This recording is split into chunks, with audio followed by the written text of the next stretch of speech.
नमस्कार, हाम्रो च्यानलमा स्वागत छ। आज हामी आधारभूत वित्तीय विश्लेषण अन्तर्गत कमर्सियल बैंकहरूको फन्डामेन्टल भ्यालुएसन गर्नेछौँ।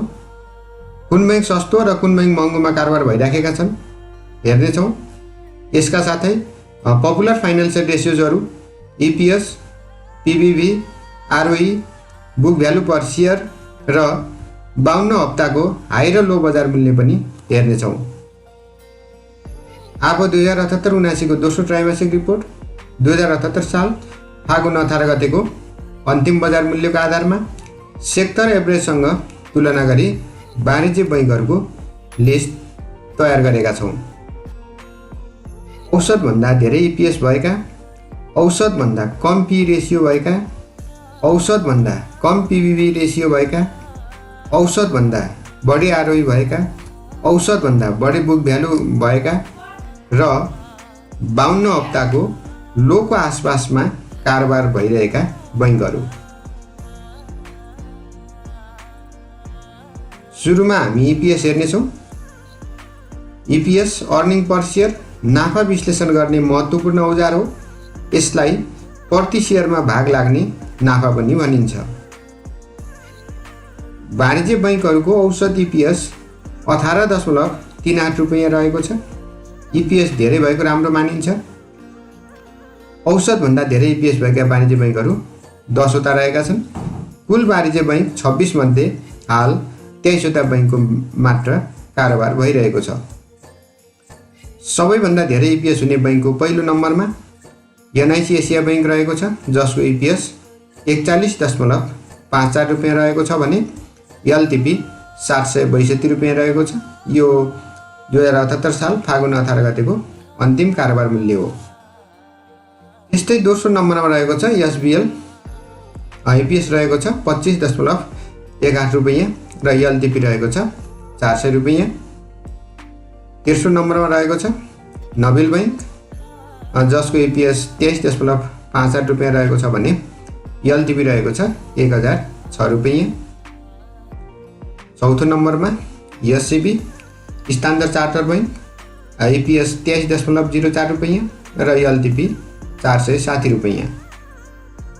पाँचौँ नम्बरमा ग्लोबल आइएमई बैंक रहेको छ, जसको इपिएस 22.38 रुपैयाँ रहेको छ भने एलटिपी 312 रुपैयाँ। छैठौँ नम्बरमा प्रभु बैंक, इपिएस 19.86 रुपैयाँ र एलटिपी 293 रुपैयाँ।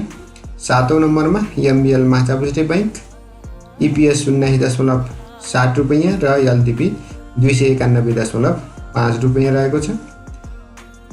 आठौँ नम्बरमा एनबिएल नेपाल बैंक, इपिएस 19.66 रुपैयाँ र एलटिपी 327.2 रुपैयाँ रहेको छ।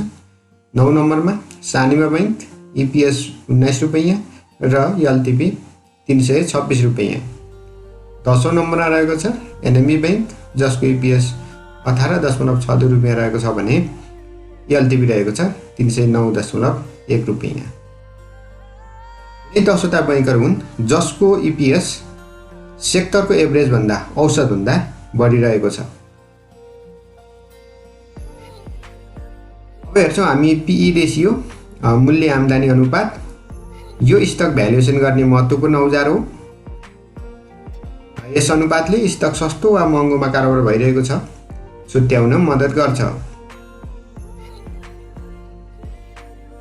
वाणिज्य बैंकहरूको औसत पी रेसियो 20.4 गुणा रहेको छ। पी रेसियो कम भएको राम्रो। औसतभन्दा कम पी रेसियो भएका बैंकहरू 19 वटा रहेका छन्। मूल्य आम्दानी अनुपात अनुसार सबैभन्दा सस्तो वाणिज्य बैंक ग्लोबल आइएमई बैंक हो, जसको पी रेसियो 13.94 रुपैयाँ रहेको छ र एलटिपी 312 रुपैयाँ रहेको छ। त्यस्तै सस्तो वाणिज्य बैंकको दोस्रो नम्बरमा रहेको छ सिसिबिएल, जसको पी रेसियो रहेको छ 14.7 गुणा र एलटिपी रहेको छ 222 रुपैयाँ। तेस्रो नम्बरमा प्रभु बैंक, पी रेसियो 14.75 गुणा र एलटिपी रहेको छ 293 रुपैयाँ। चौथो नम्बरमा एमबिएल 14.8 गुणा र एलटिपी 291.5 रुपैयाँ रहेको छ। त्यस्तै सस्तो मध्येको 5औं नम्बरमा रहेको छ मेगा बैंक।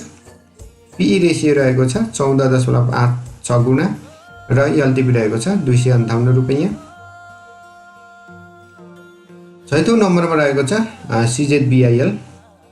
पीई रेसियो रहेको छ 15.61 गुणा, एलटिभी 264.5 रुपैयाँ रहेको छ। 7औं नम्बरमा एनसीसीबी। पीई रेसियो रहेको छ 15.53 गुणा र एलटिभी रहेको छ 251 रुपैयाँ। 8औं नम्बरमा एसबिएल। पीई रेसियो रहेको छ 15.89 गुणा र एलटिभी रहेको छ 400 रुपैयाँ। 9 नम्बरमा रहेको छ एनएमबी बैंक, जसको पीई रेसियो रहेको छ 16.6 गुणा र एलटिभी रहेको छ 309.1 रुपैयाँ।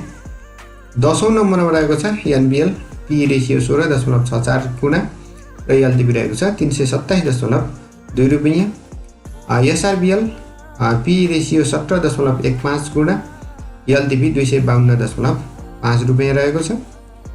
12 नम्बरमा रहेको छ सानिमा बैंक, जसको पीई रेसियो 17.16 गुणा र एलटिभी 326 रुपैयाँ रहेको छ। 13 नम्बरमा पीसीबीएल, जसको पीई रेसियो 17.52 गुणा र एलटिभी 315 रुपैयाँ रहेको छ। 14औं नम्बरमा रहेको छ केबीएल, जसको पीई रेसियो 18.01 गुणा र एलटिभी रहेको छ 232.7 रुपैयाँ। 15औं नम्बरमा रहेको छ एलबीएल, जसको पीई रेसियो 18.32 गुणा र एलटिभी 259 रुपैयाँ रहेको छ। 16औं नम्बरमा रहेको छ एनआइसीए, जसको पीई रेसियो 18.34 गुणा र एलटिभी 762 रुपैयाँ रहेको छ। 17औं नम्बरमा रहेको छ बिओकेएल, जसको पीई रेसियो 18.91 गुणा र एलटिभी 256 रुपैयाँ रहेको छ। 18औं नम्बरमा रहेको छ एससीबी, जसको पीई रेसियो 19.97 गुणा र एलटिभी 460 रुपैयाँ रहेको छ। र 19 नम्बरमा रहेको छ सिबिएल, जसको पीई रेसियो 20.39 गुणा र एलटिभी 226.3 रुपैयाँ रहेको छ। यिनै 19वटा बैंकहरू हुन् जसको पीई रेसियो औसतभन्दा कम रहेको छ। पीई रेसियोले स्टक सस्तो वा महँगोमा कारोबार भइरहेको छ भन्ने कुरा जनाउँछ। पीई रेसियोको आधारमा सबैभन्दा सस्तो बैंक ग्लोबल आइएमएफ बैंक रहेको छ। अब हामी पीबीभी रेसियो हेर्छौँ, price to book value ratio हेर्छौँ। यस अनुपातले कम्पनीको वास्तविक मूल्यभन्दा कति गुणा बढीसम्म मूल्य तिर्न लगानीकर्ता तयार छन् भन्ने जनाउँछ। वाणिज्य बैंकहरूको औसत price to book value ratio 2.3 गुणा छ। Price to book value ratio कम भएको राम्रो मानिन्छ। कम पीबीभी रेसियो हुने पहिलो वाणिज्य बैंक रहेको छ एनबिएल बैंक, जसको पीबीभी रेसियो 1.37 गुणा रहेको छ र यसको एलटिभी रहेको छ 327.2 रुपैयाँ। दोस्रो नम्बरमा बिओकेएल, जसको पीबीभी 1.62 गुणा र एलटिभी 256 रुपैयाँ। तेस्रो नम्बरमा रहेको छ एसआरबिएल, जसको पीबीभी 1.66 गुणा र एलटिभी 252.5 रुपैयाँ। चौथो नम्बरमा एलबीएल, जसको पीबीभी 1.77 गुणा र एलटिभी 259 रुपैयाँ। 5औं नम्बरमा सिबिएल, जसको पीबीभी 1.77 गुणा र एलटिभी 226.3 रुपैयाँ रहेको छ। 6औं नम्बरमा केबीएल, जसको price to book value ratio PBV 1.78 गुणा र एलटिभी 232.7 रुपैयाँ रहेको छ।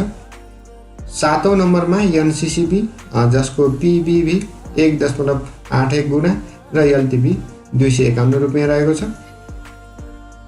8औं नम्बरमा रहेको छ सीसीबीएल, जसको पीबीभी 1.83 गुणा र एलटिभी रहेको छ 222 रुपैयाँ। 9 नम्बरमा सिजेडबिआईएल, जसको पीबीभी 1.91 गुणा र एलटिभी 264.5 रुपैयाँ रहेको छ। त्यस्तै 10औं नम्बरमा रहेको छ मेगा बैंक, जसको पीबीभी 1.94 गुणा र एलटिभी 258 रुपैयाँ रहेको छ। यिनै 10वटा बैंकहरू हुन् जसको price to book value ratio औसतभन्दा कम रहेका छन्। अब हामी आरओई हेर्छौँ। आरओईले कम्पनी कतिको प्रफिटेबल छ भनेर छुट्याउन मद्दत गर्दछ। वाणिज्य बैङ्कहरूको औसत आरओई 11.71% रहेको छ। आरओई धेरै भएको राम्रो। औसतभन्दा धेरै आरओई हुने वाणिज्य बैङ्कको लिस्टको पहिलो नम्बरमा रहेको छ एनआइसी एसिया बैङ्क, जसको आरओई 20.78% रहेको छ। त्यस्तै आरओई धेरै हुने बैङ्कहरूमध्ये दोस्रो नम्बरमा रहेको छ ग्लोबल आइएमई बैङ्क, जसको आरओई 15.44% रहेको छ।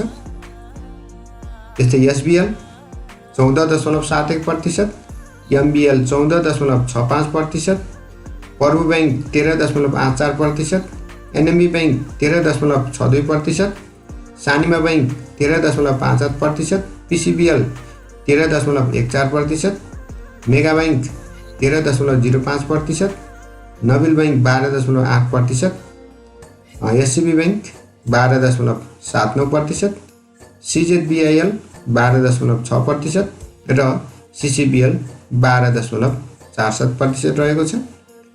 यिनै 13वटा बैङ्कहरू हुन् जसको आरओई सेक्टरको एभरेजभन्दा, सेक्टरको औसतभन्दा बढी रहेका छन्। अब हामी बुक भ्यालु हेर्छौँ। Book value per share. Share धनीले एक सेयर बराबर कम्पनीमा लगानी गरेको रकम अथवा स्टकको वास्तविक प्रति सेयर मूल्य बुक भ्यालु पर सेयर हो।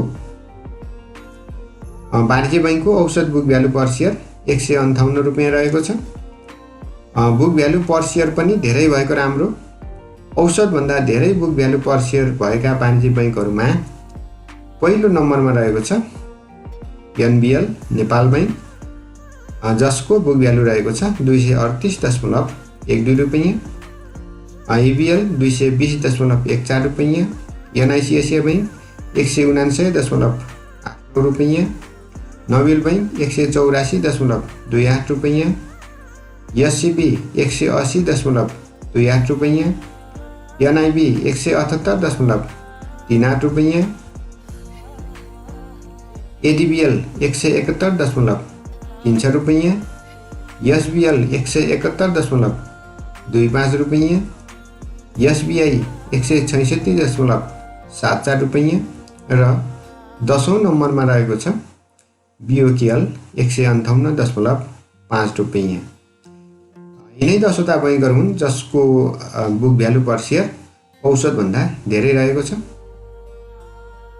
अब हामी 52 हप्ताको लो मूल्यभन्दा कति माथि कारोबार भइरहेको छ हेर्छौँ। 52 हप्ताको कम मूल्यभन्दा धेरै नजिक कारोबार हुने वाणिज्य बैङ्क रहेको छ पहिलो नम्बरमा एनएमबी बैङ्क, जसको एलटिपी रहेको छ 309.1 रुपियाँ र लो प्राइस 52 हप्ताको न्यूनतम मूल्य 308 रुपियाँ रहेको छ। 52 हप्ताको कम मूल्यभन्दा मात्र 0.36% माथि कारोबार भइरहेको छ एनएमबी बैङ्कको।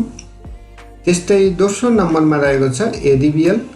एडिबिएलको एलटिपी रहेको छ 380 रुपियाँ र लो मूल्य रहेको छ 378 रुपियाँ। एडिबिएलको पनि मात्र 0.53% माथि कारोबार भइरहेको छ। त्यस्तै नबिल बैङ्कको 0.60% माथि कारोबार भइरहेको छ। एलटिपी 1006 रुपियाँ र लो प्राइस रहेको छ 1000 रुपियाँ। एसआरबिएल मात्र 1% माथि कारोबार भइरहेको छ। पिसिबिएलको 1.61% माथि कारोबार भइरहेको छ भने सानिमा बैङ्कको 2.19% माथि कारोबार भइरहेको छ। यस्तै गरेर सबैभन्दा धेरै न्यूनतम मूल्यभन्दा सबभन्दा माथि कारोबार भइराखेको एसबिआई बैङ्क रहेको छ, जसको एलटिपी रहेको छ 353 रुपियाँ र लो प्राइस रहेको छ 272 रुपियाँ र एसबिआई बैङ्क कम मूल्यभन्दा 29.78% माथि कारोबार भइरहेको छ। अन्य सेक्टरको तुलनामा कमर्सियल बैङ्क अन्डर भ्यालु रहेको छ। धेरै बैङ्कहरू 52 हप्ताको न्यूनतम मूल्यको आसपासमा कारोबार भइराखेका छन्। न्यूनतम मूल्यमा खरिद गर्दा स्टकको मूल्य बढ्छ नै भन्ने हुँदैन, तर पनि फन्डामेन्टल रेसियोज, डिमान्ड जोन र न्यूनतम मूल्यलाई कम्बाइन गरी खरिद गर्दा राम्रो रिटर्न दिनेमा कुनै शङ्का छैन। शेयर बजार जोखिमले भरिएको क्षेत्र हो, त्यसैले आफ्नो विवेक प्रयोग गरी लगानी गर्ने वा नगर्ने निर्णय गर्नुहोला। आजको भिडियो कस्तो लाग्यो? मन परेमा लाइक, कमेन्ट, सेयर र हाम्रो च्यानललाई सब्स्क्राइब गर्न नभुल्नुहोला। आजलाई यति नै। यहाँको दिन शुभ रहोस्। धन्यवाद। नमस्कार।